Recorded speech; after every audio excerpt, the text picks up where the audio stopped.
معنا. Silakan. Bismillah, kita berbicara tentang masalah tahlilan. Kita dapati setelah kita membaca buku-buku dari mazhab Syafi'iyah, ternyata para ulama Syafi'iyah mengingkari masalah tahlilan. Lafal-lafal mereka bermacam-macam. Ada lafal mengatakan muhdats, sesuatu yang baru. Ada lafal yang mengatakan bid'atun munkarah, bid'ah yang apa? Mungkar, ya. Dan ini seperti tadi penekanan dari Anzul Talibin bahwasanya orang yang melarang akan diberi apa? Dapat pahala. Ini menunjukkan penekanan yang luar biasa tentang masalah tahlilan. Dan kita dapat yang menyedihkan di tanah air kita, tahlilan ya seakan-akan suatu perkara yang wajib. Dan ini kenyataan, kalau orang tidak tahlilan, seakan-akan dia salah. Sampai ada perkataan kamu seperti ngubur seekor kucing. Padahal kita tahu Nabi SAW meninggal di zaman beliau sangat banyak. Ada Khadijah radhiyallahu taala anha, putri-putri beliau, putra beliau, para sahabat. Kemudian di zaman Abu Bakar para sahabat. Tidak pun ada dalil bahwasanya mereka bertahlil seperti acara yang ma'ruf, seperti acara yang kita ritual yang kita laksanakan di tanah air kita 3 hari, 7 hari. Ini juga bilangan dari mana? 3, 7, 40, 100 dan tiap tahun. Ini semua yang menjadikan para ulama Syafi'iyah dengan tegasnya mengatakan bahwasanya tahlilan adalah bid'ah. Oleh karenanya kita mengajak kepada para ikhwan, para saudara-saudara kita dari Nahdlatul Ulama dan yang lain Ahlussunnah wal Jamaah untuk kembali kepada masalah ini, kembali kepada mazhab Syafi'i. Tidak ada salahnya dan ini memudahkan kaum muslimin. Akhirnya kita dapati orang yang tatkala harus tahlilan dia harus mengutang sana, mengutang sini. Sudah terkena musibah ditimpa lagi dengan musibah harus apa? Membiayai 1 hari, 2 hari sampai hari ke-7 kemudian hari kesekian. Ini sangat merepotkan. Apalagi saya baca di internet sampai ada yang mencuri kabel gara-gara apa? Untuk mengadakan apa? Tahlilan. Dan ini kenyataan merepotkan. Ya, merepotkan. Oleh karenanya disebutkan oleh para ulama Syafi'iyah hal ini banyak dari Imam Nawawi, Imam Syafi'i, kemudian para ulama yang lain mengikuti bahwasanya tahlilan hukumnya tidak keluar dari bid'ah mungkarah, bid'ah yang apa? Mungkar. Ini menunjukkan bid'ah dhalalah, bid'ah yang sesat, bahkan orang yang melarang akan diberi pahala oleh Allah Subhanahu wa taala.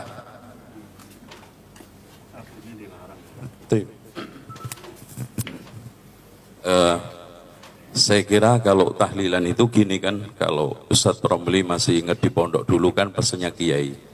Jadi tahlilan itu dulu Mbah Wali itu kan mau memulai dakwah di sono masih Hindu Buddha. Daripada mereka itu setelah kematian itu ngumpul-ngumpul, minum, khamar dan yang lainnya, judi, dikumpulin, diajari doa pendek-pendek kan gitu Pak Ustaz ya. Diajari doa pendek-pendek sampai diantaranya ada di Jawa itu pikir ya kayuku ya kayumu. Ternyata setelah diusut-usut ya hayyuku ya hayyu ya qayyum. Karena lidahnya orang Jawa itu susah ngomong lafaz Arab jadi ya kayuku ya kayumu. Gitu. Nah, kalau kita melihat sedikit saja pernyataan ini apa namanya Syekh Dimyati ya, yang lebih apa namanya mengena lagi bahwa di sini ittikhadut ta'am fil yaumil awal wa thalith wa ba'dal usbu wa naqlil ta'am ilal qabr fil mawasim ila ini liman syafal yuraj ila Allah wa ta'ala fal yuraj wallahu ta'ala a'lam katabu khadimus syariah wal manhaj ya. Intinya di sini beliau mengatakan bahwa wa yukrah ittikhadut ta'am fil yaumil awal wa thalith wa ba'dal usbu wa naqli ta'am ilal qabr fil mawasim ila akhirih. Dengan demikian jelas dan kalimat makruh di dalam pernyataan ulama terutama hal-hal yang seperti ini itu enggak ada makruh dalam istilah at'imah. Makruh mendekati apa namanya ibahah, tapi makruh yang mendekati haram. Itu seperti Imam Syafi'i mengeluarkan satu pernyataan wa yukrah ya binaul qabr, maksudnya haram gitu Ustaz. Nah, soal masalah yasinan boleh ya Ustaz ya? Iya kan? Yasinan yang kita persoalkan itu bukan masalah baca yasin. Kayak ini ada yasin fadilah. Cara membacanya yasin.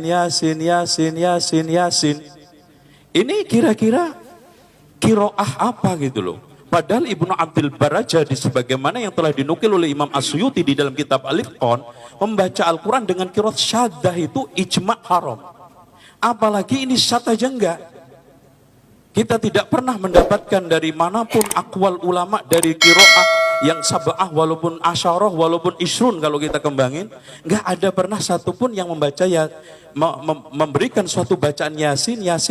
Padahal jangankan menambah sampai 7, nambah 1 huruf aja itu kalau amdan bisa dihukumi oleh para ulama kafir. Menambah 1 ayat di dalam Al-Quran, 1 lafaz dalam Al-Quran, 1 huruf nggak boleh. Nah inilah. Nah oleh karena itu yang kita persoalkan bukan baca Yasin. Yang keduanya adalah mengkhususkan.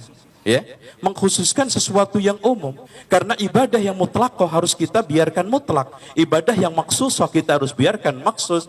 Bisa saja tertaksis oleh waktu, tempat, atau kaifiyah, ya kan gitu, atau kadar, atau sebab, ya. Dan yang tidak kalah pentingnya adalah jenis. Selagi ibadah itu tidak terkait dengan jenis, sebab, kadar, kaifiyah, kemudian termasuk sifat itu, tempat dan juga waktu, maka kita biarkan mutlak. Artinya iqra'ul Quran wala ta'kulu bihi, begitu aja. Atau yang jelas Rasulullah SAW mengatakan man qara'a harfan min kitabillah falahu bihi hasanatun, kapan saja termasuk surat Yasin. Yang menjadi permasalahan kenapa yang menjadi populer surat Yasin dan itu hanya dikhususkan untuk kematian dan orang-orang mati saja, padahal Allah mengatakan dalam surat Yasin juga liyundhira man kana hayyan wa yahiqqal qawlu 'alal kafirin. Quran itu buat peringatan yang hidup. Walaupun di antara para ulama menafsiri hayyul qalb, ya, tapi kalau orang punya hati hidup, badannya nggak hidup nggak mungkin juga. Intinya bukan untuk orang yang mati. Nah tentang masalah ihda itu nanti kayaknya tidak masuk di dalam percaturan ini, ya. Dengan demikian saya pelajari beberapa kitab, dari mulai kitab-kitab yang kecil sampai besar di dalam kitab-kitab yang dikaji di pesantren, nggak ada yang menyunahkan, minimal mengatakan makruh. Bahkan di dalam putusan Bahsul Masail yang diputuskan oleh Syekh Ustadz Kiai Abdul Ghaffar di Banyuwangi juga mengatakan makruh. Itu, ya, dikatakan makruh itu di halaman 5. Ini bukunya juga nanti kita ini. Dengan demikian, terus yang satunya apa tadi? Tahlilan ya sih. Oh, zikir. Oke. Hadirin sekalian, tentang zikir bersama, ya, Pak Ustadz. Di sana Umar bin Khattab menyatakan, An Utsman An-Nahdi qala kataba amilun li Umar bin Khattab anna hunaka qauman yajtami'una fayad'una lil muslimina wa lil amir. Fakataba ilaihi Umar aqbil bihim ma'ak fa aqbala wa qala Umar lil bawwaba a'id sautan. Orang yang dilaporkan kepada Umar bin Khattab yang melakukan zikir bersama itu dipanggil, disiapin pecut. Falamma dakhalu ala Umar ala amira darban bisaut, langsung dipukul pakai pecut. Itu. Ini Umar loh Ustaz, ya, bukan saya. Terus kemudian Abdullah ibnu Mas'ud yang itu riwayatnya masyhurah. Ada orang pernah ngumpul-ngumpul berzikir dengan kerikil, dengan itu ditegur oleh Abdullah ibnu Mas'ud. Bahkan dia mengatakan, ya Aba Abdurrahman, kami tidak menginginkan kecuali kebaikan. Kami muridin lil khairin lam yabluh. Berapa banyak orang yang menginginkan kebaikan tapi tidak nyampe. Bahkan Imam Ahmad mengatakan, Imam Abu Hanifah menegaskan, ya, di dalam kitab Bada'is Sana'ih lil Kasani Al-Hanafi, inna raf'as saut bitakbir bid'atun fil asl li'annahu dzikrun was sunnah fil adhkari al-mukhafatah karena ud'u rabbakum tadarruan wa khufyah. Dengan demikian, kalau kita lihat runut, apalagi kalau kita mau sampaikan semua, kita bisa membedakan antara zikir bersama dengan bersama-sama zikir. Di antara teman-teman kita yang melakukan zikir bersama memakai hadis-hadis yang ada di dalam Sahih Bukhari Muslim itu digunakan untuk sebagai dalil alasan zikir bersama. Salah, itu hanya menjelaskan bersama-sama zikir. Ayo di tempat ini jangan sampai nggak zikir. Yang ini baca sholawat, yang ini baca tasbih. Yang penting sama-sama zikir. Jangan bengong, nah gitu. Bukan zikir bersama-sama. Kalau zikir bersama-sama itu konteksnya beda. Inilah yang dimaksud Umar, inilah yang dimaksud Abu Hanifah, ya, bahwa beliau melarang tentang masalah itu. Nah, kalau sekarang dalil tentang zikir setelah sholat itu merupakan suatu ini telah ditegaskan oleh Imam An-Nawawi bahwa Imam Syafi'i menganjurkan untuk mengeraskan li ajli ta'lim, hanya untuk mengajar sesekali aja. Itu dinukil juga oleh Imam Ibnu Hajar di dalam Fathul Barinya. Oleh karena itu, permasalahan zikir bersama, titik permasalahannya yang kita harus dudukkan adalah bersama-sama zikir atau zikir bersama-sama dulu. Karena nas-nas yang telah diturunkan oleh hadis-hadis, baik dari Quran juga, fadkuruni adkurkum, dan juga fa idza afattum min arafatin fadhkurullaha, dan juga hadis Rasulullah dan juga pernyataan Umar dan pernyataan Abu Hanifah dan ulama yang lainnya, maksudnya bersama-sama zikir, bukan zikir bersama-sama. Wallahu a'lam.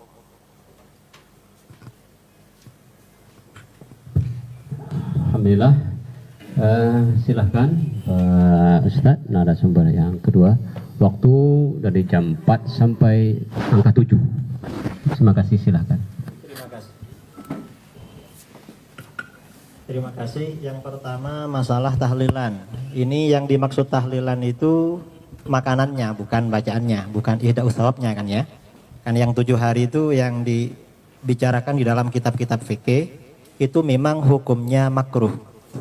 Makruhnya itu mengapa? Karena yang sunnah itu adalah tetangga memberikan makan kepada keluarga duka cita. Berdasarkan hadis isna'u li ali Ja'far tu'aman fa innahu qad atahum ma syaghalahum. Buatkan makanan untuk keluarga Ja'far karena mereka sedang berduka cita. Jadi yang sunnah tetangga memberikan makan untuk keluarga duka cita.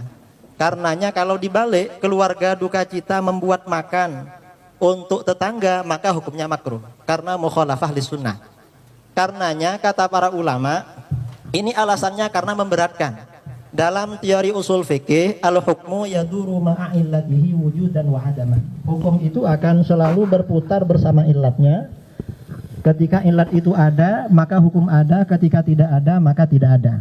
Karenanya kata para ulama, ketika hidangan makanan yang diberikan kepada jamaah itu murni dari keluarga duka cita, maka hukumnya makruh. Tapi kalau makanan itu bukan dari keluarga duka cita, dari tetangga, orang lain, maka tidak makruh. Karena sudah tidak memberatkan. Kaidah usul fikihnya seperti itu. Seperti diterangkan oleh seorang ulama Syafi'iyah, mufti Syafi'iyah dari Irak, Syekh Abdul Karim Al-Mudarris dalam kitabnya Jawahirul Fatawa. Nah, kondisi yang ada di Indonesia ketika ada orang meninggal, yang dikeluarkan itu tidak murni dari keluarga duka cita, tetapi banyak sumbangan dari tetangga. Bahkan dulu saya ketika teman-teman saudara Mundo kalau tidak punya beras mau dikirimkan, biasanya pinjam kepada orang yang keluarganya meninggal. Karena oleh orang diantari beras banyak sekali sampai berkuintal-kintal itu. Bahkan ketika kakak saya meninggal kintalan. Ini mungkin tidak tahu ini apa? Yang Ustadz Zainal tidak tahu masalah ini. Jadi makruh ketika itu memang murni dari keluarga duka cita. Kalau dari luar maka tidak makruh. Yang kedua, seandainya ini makruh karena ini budaya tradisi, kalau ini dilawan akan menimbulkan gejolak. Dan itu tidak bagus. Kata para ulama, ada kitab seperti saya terangkan tadi, maaf, saya tidak berdalil dengan al-adah muhkamah. Tolong dicatat dalil saya. Jangan yang tidak saya katakan, jangan katakan saya katakan. Imam Ibnu Muflih Al-Maqdisi dalam kitab Al-Adab Asy-Syar'iyyah mengutip dari Imam Ibnu Aqil dalam kitab Al-Funun, kata beliau, la yambaghil khuruj min adatin nas illa fil haram. Tidak sebaiknya meninggalkan adat masyarakat selama adat itu tidak haram. Jadi selama tidak haram, tidak sebaiknya meninggalkan. Mengapa? Ini bukan karena takut, tetapi berdakwah kepada masyarakat dengan pendekatan hati, dengan pendekatan lemah lembut. Mengapa? Dan ini yang dilakukan oleh Rasulullah SAW. Di dalam kitab itu diterangkan riwayat Bukhari Muslim, fa innar Rasulullah SAW tarakal Ka'bah wa qala laula hittanu qaumiki bil jahiliyah la fa'altu.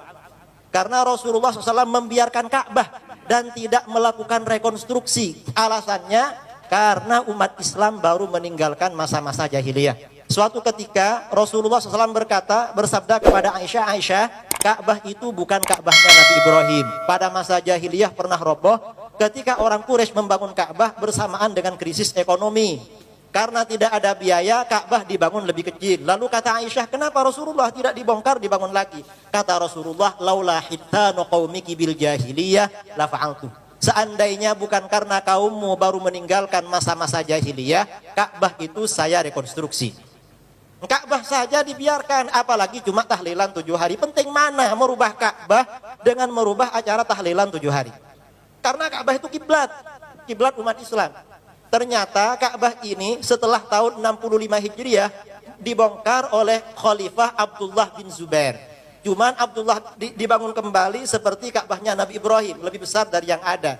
Cuma bin Zubair ini menjadi khalifah tidak kondusif, perang terus dengan Bani Umayyah, akhirnya kalah. Setelah dia kalah, proyek khalifah yang baru Abdul Malik bin Marwan, Ka'bah ini dibongkar, dikembalikan lagi ke Ka'bahnya jahiliyah. Alasannya ini Ka'bahnya Abdullah bin Zubair, bukan Ka'bahnya Rasulullah sallallahu alaihi wasallam. Akhirnya ada seorang ulama menyampaikan kepada Abdul Malik bin Marwan bahwa ini Abdullah bin Zubair mendapat wasiat dari Aisyah dari Rasulullah sallallahu alaihi wasallam. Setelah Bani Umayyah ini tumbang, diganti Bani Abbasiyah, Harun ar-Rasyid punya rencana membongkar Ka'bah. Alasannya ini Ka'bah bid'ah, Ka'bahnya Bani Umayyah. Ka'bahnya Bani Umayyah lebih bid'ah daripada tahlilan. Tambahan dari saya yang tahlilan itu ya. Kemudian beliau minta pendapat para ulama, ternyata apa kata Imam Malik? Imam Malik mengatakan, la taf'al ya Amirul Mukminin, fa inni akhafu an takuna mal'abatan bainal muluk. Jangan engkau lakukan wahai Amirul Mukminin. Aku khawatir Ka'bah ini menjadi mainan para penguasa. Setiap ada penguasa ingin menarik simpati rakyat, proyeknya bangun Ka'bah. Fatazula haibatuhu min qulubin nas, maka akan hilang wibawa Ka'bah dari hati umat Islam. Ka'bah sampai sekarang dibiarkan demi menjaga Ka'bah. Tradisi 7 hari itu dibiarkan, yang pertama karena makruh, yang kedua karena sudah adat istiadat, yang ketiga masyarakat banyak memberikan sumbangan yang dapat meminimalisir bahkan menghilangkan hukum makruhnya. Kemudian yang keempat juga demi menjaga hebahnya ulama dulu, para kiai, para ulama, para masyayikh, pesantren-pesantren yang mungkin tempat mondoknya Ustadz Zainal Abidin sampai sekarang masih tahlilan.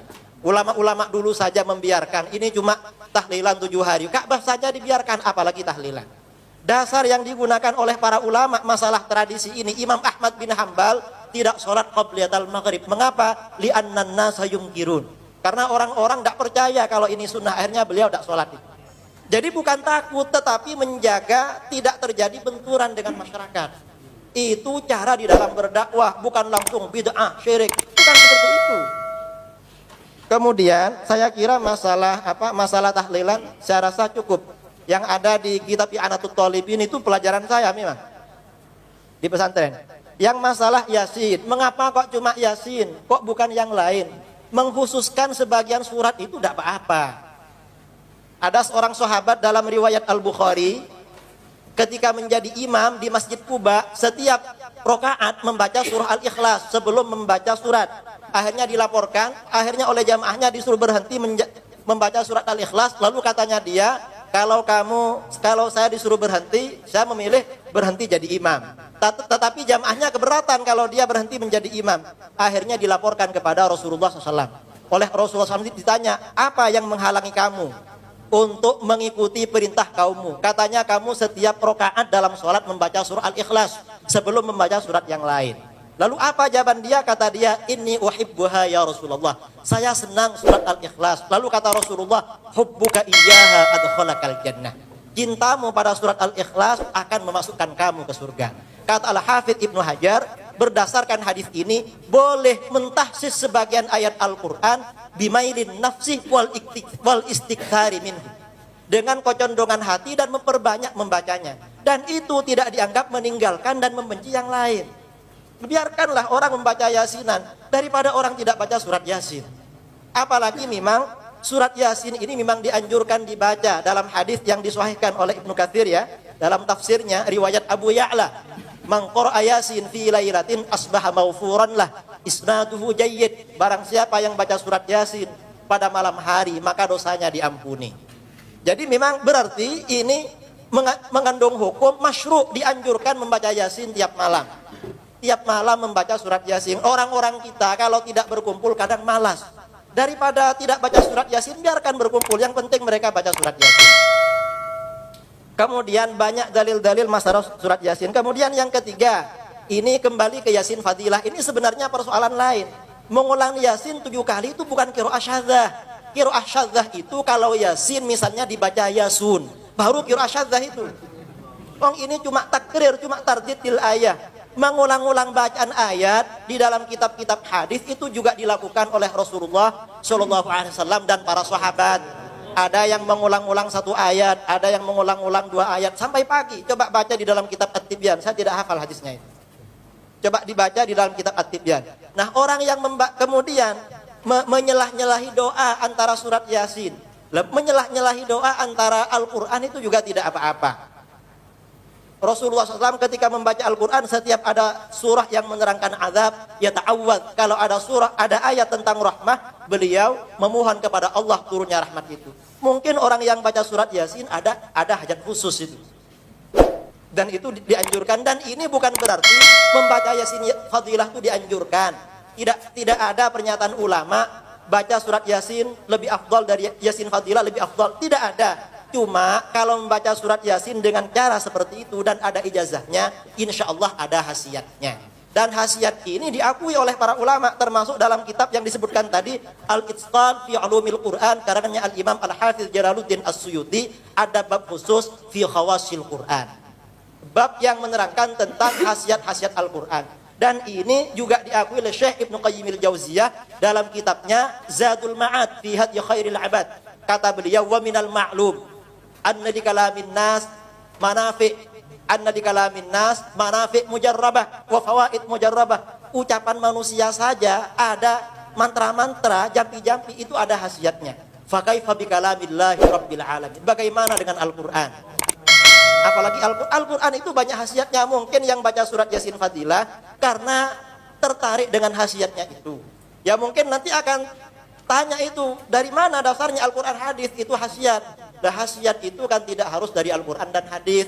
Ada yang dari Al-Quran dan hadis seperti khasiat tentang maghfirah ya, bagi orang yang baca surat Yasin, atau mungkin bisa mengentaskan krisis ekonomi yang baca surat Waqiah. Kata para ulama, khawasul Quran itu bisa diperoleh dengan tajaribil salihin, pengalaman orang-orang saleh, wa ilhamatil arifin, dan ilham atau mukasyafah yang diterima oleh orang-orang yang arif kepada Allah Subhanahu wa taala. Bisa seperti itu. Kemudian masalah doa bersama berkumpul-kumpul bisautin wahid. Membaca Al-Qur'an dengan bisautin wahid itu juga ada riwayat yang membolehkan. Misalnya hadis yang dijadikan sandaran oleh Imam Nawawi, majtama'a qaumun fi baitin min buyutillah yatluna kitaballah. Suatu kaum berkumpul dalam rumah-rumah Allah, mereka membaca kitab Allah. Berarti mereka membaca bersama. Membaca bersama ini boleh jadi baca sendiri-sendiri, juga boleh jadi membaca bareng-bareng. Kalau membaca sendiri-sendiri ini banyak riwayat. Kemudian kalau membaca seragam juga ada pandangan ulama salaf yang membolehkan. Ini misalnya ada riwayat dari Abu Darda kan yadrusul Quran ma'ahu nafarun yaqra'una jami'an. Dia mempelajari Al-Quran bersama beberapa orang, semuanya membaca. Wa rawabnu Abi Dawud fi dirasah mujtami'in an jama'atin min afadilis salaf wal khalaf wa qudatil mutakallimin. Jadi masalah membaca Al-Quran bersama-sama ini sebenarnya banyak dasarnya. Ada membaca Al-Quran dengan cara idarah, gantian. Satu juz ini nanti ganti satunya. Imam Malik juga membolehkan. Kemudian masalah riwayat dari Umar bin Al-Khattab tadi. Riwayat dari Umar bin Al-Khattab tadi dan riwayat dari Abdullah bin Mas'ud. Kata para ulama, kata Imam Jalaluddin As-Suyuti, yang melarang zikir jamaatan, zikir bersama secara bareng-bareng, itu bertentangan dengan dalil-dalil hadis yang beliau sampaikan, seperti yang beliau sampaikan di dalam kitabnya Al-Hawi fil Fatawi. Kemudian masalah tinggal berapa? Tinggal 5 menit ya. Kemudian Syekh Ibnu Taimiyah ini di dalam Majmu' Fatawanya beliau juga membolehkan zikir bersama dalam Majmu' Fatawa juz 22 halaman 521. Ketika beliau ditanya tentang wasu'ila an rajulin yungkiru ala ahli dzikri yaqulu lahum hadza dzikru bid'ah wa jahrukum fi dzikri bid'ah wa hum yaftatihuna bil Qur'an wa yakhtatimun thumma yad'una lil muslimin al ahya wal amwat wa yajma'una at-tasbih wat tahmid wat tahlil wat takbir wal hauqalah wa yusalluna 'ala nabi sallallahu alaihi wasallam. Beliau menjawabnya al-ijtima' li dzikrillah wastima'u kitabih wad du'a amalun saleh. Jadi berkumpul untuk berzikir kepada Allah, mendengarkan Al-Qur'an dan berdoa itu amal saleh. Itu bisa dibaca di dalam Majmu' Fatawa beliau. Kemudian beliau juga ditanya, wasu'ila an awamin fuqara, orang-orang awam yang fakir, yajtami'una fi masjidin yadhkurun wa yaqra'una syai'an minal Qur'an, thumma yad'un wa yakshifuna ru'usahum wa yabkun wa yatadarra'un, wa laysa qasduhum min dhalik riya'an wala sum'ah, bal yaf'alunahu ala wajhi taqarrub ila Allah. Kata beliau, al-ijtima' 'ala al-qira'ah wa dzikri wa du'a hasanun mustahabbun. Jadi berkumpul dengan membaca Al-Qur'an, berkumpul untuk membaca Al-Quran dan zikir bersama dan berdoa itu baik dan mustahab dianjurkan. Cuma kata beliau, idza lam yuttakhadh dzalika 'adatan ratibatan, selama itu tidak dijadikan adah ratibah. Jadi tiap waktu misalnya, itu menurut tidak mustahabnya. Tetapi walaupun tidak mustahab, ini bukan berarti makruh, bukan berarti haram. Kalau yang ratibah itu tidak mustahab, tetapi seandainya melakukan berarti menurut beliau masih boleh itu. Karena di sini cuma pengecualian dari mustahab. Sama dengan tadi Imam Syafi'i mengatakan tidak dianjurkan zikir dengan mengeraskan kecuali untuk liqasdit taklim. Tidak mustahab itu artinya bukan berarti dilarang, masih bisa jaiz. Kemudian ini juga menyambung dengan yang pertama tadi ya, masalah makmum masbuk. Makmum masbuk yang saya terangkan tadi, saya menerangkan makmum masbuk itu bukan masalah bid'ahnya, tetapi masalah sunnah bermakna memulai. Jadi mungkin tadi Ustadz Zainal Abidin kurang tanggap dengan pernyataan saya. Kemudian yang kedua, saya kembali kepada yang tadi juga, bahwa sunnah takririyah itu oleh para ulama dijadikan dalil bid'ah hasanah. Al-Hafidh Ibnu Hajar Al-Asqalani dalam kitab Fathul Bari ketika mengomentari seorang sahabat yang membuat zikir baru dalam sholat setelah ruku, yang membaca kabira walhamdulillah, yang alhamdulillahi hamdan katsiran thayyiban mubarakan fi. Al-Hafidz Ibnu Hajar mengatakan wa yustadallu bihi ala jawazil itsyan bi dzikrin ghairi ma'thur fi shalah ma lam yukhalif al-ma'thur. Berdasarkan hadis ini berarti boleh membaca zikir yang tidak ma'thur, yang tidak diajarkan oleh Nabi sallallahu alaihi wasallam selama tidak bertentangan dengan yang ma'thur. Yang tidak ma'thur itu namanya bid'ah hasanah. Jadi berarti dengan begitu Al-Hafidz Ibnu Hajar menganggap hadis tentang sunnah takririyah termasuk dalil bid'ah hasanah. Kemudian masalah apa yang belum tanggapi?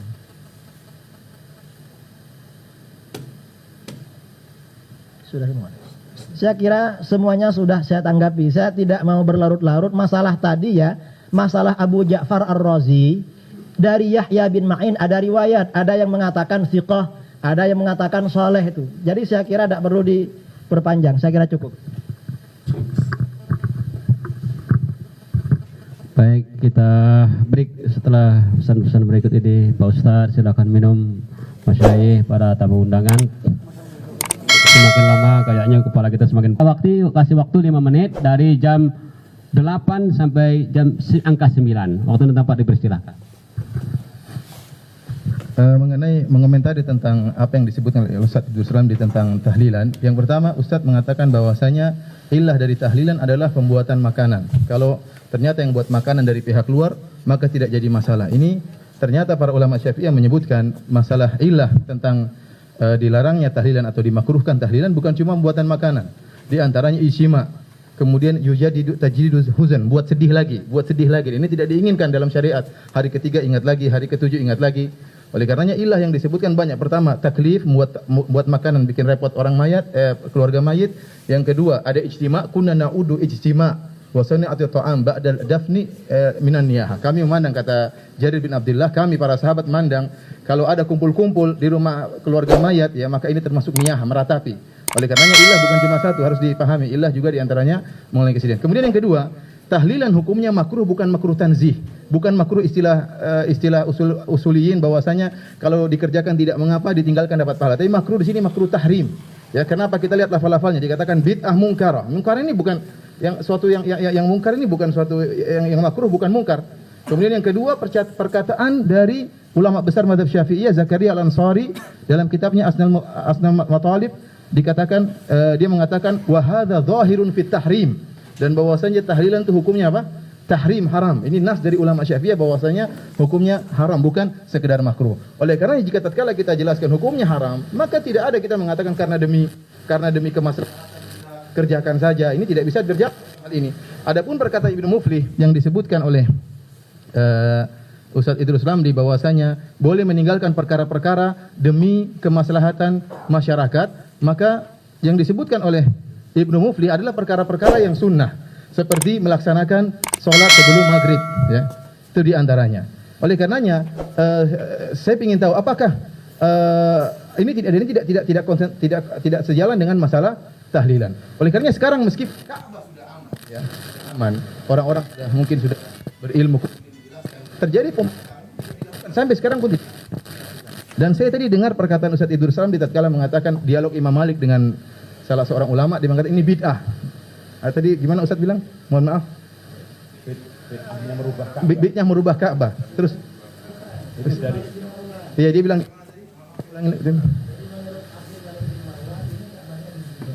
Antum tadi bilang lafal bid'ah. Masih ada apalagi bid'ah tahlilan. Anda tadi insyaallah nanti ada rekamannya, kita lihat. Antara Ka'bah dengan tahlilan. Nanti insyaallah kita lihat lagi, mungkin rekamannya ada. Oleh karenanya apa yang disebutkan dalil tentang perkataan Imam Muflih karena itu perkara-perkara yang sunnah yang ditinggalkan tidak mengapa demi kemaslahatan. Adapun masalah yang haram yang bahasan. Saya lanjut.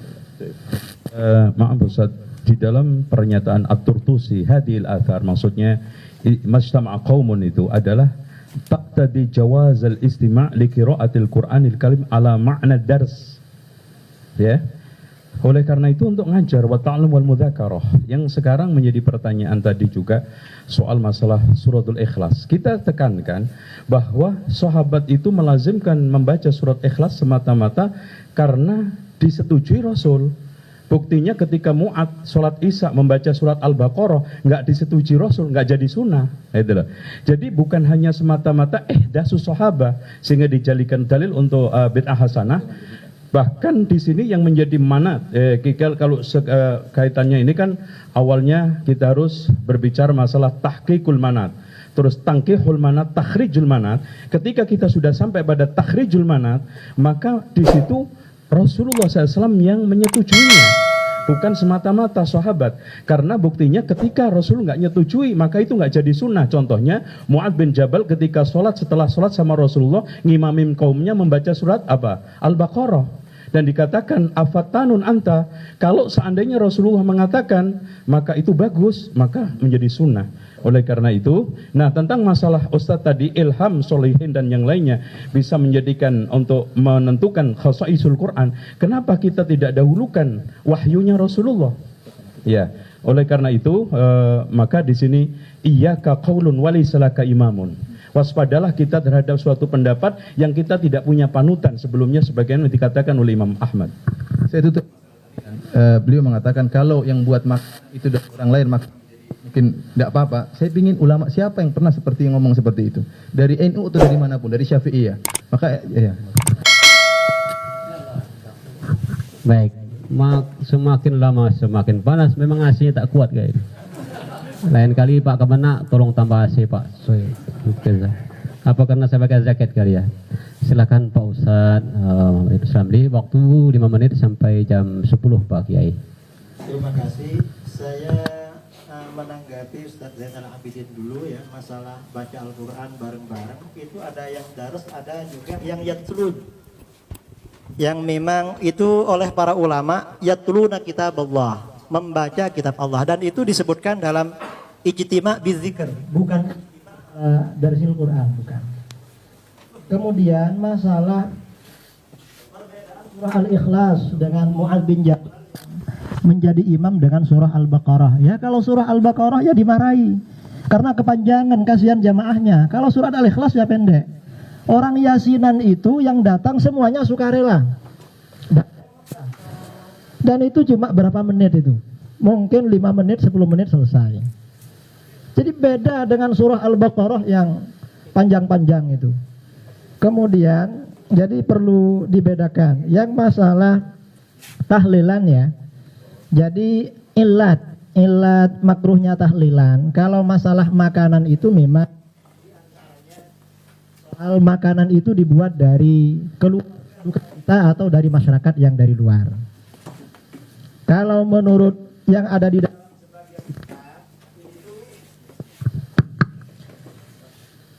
di dalam sebagian kitab Syafi'iyah disebutkan oleh Mufti dari Irak, Syekh Abdul Karim Al-Mudarris Asy-Syafi'i dalam kitabnya Jawahirul Fatawa. Jadi ketika memang ini yang menyuguhkan makanan ini dari masyarakat dari luar, maka dibolehkan. Jadi tidak makruh. Tapi kalau masih ada dari keluarga duka cita, maka ini makruh. Ini menurut Syafi'iyah. Dan ini dibiarkan oleh para ulama. Apa lagi? Yang perlu tanggapi?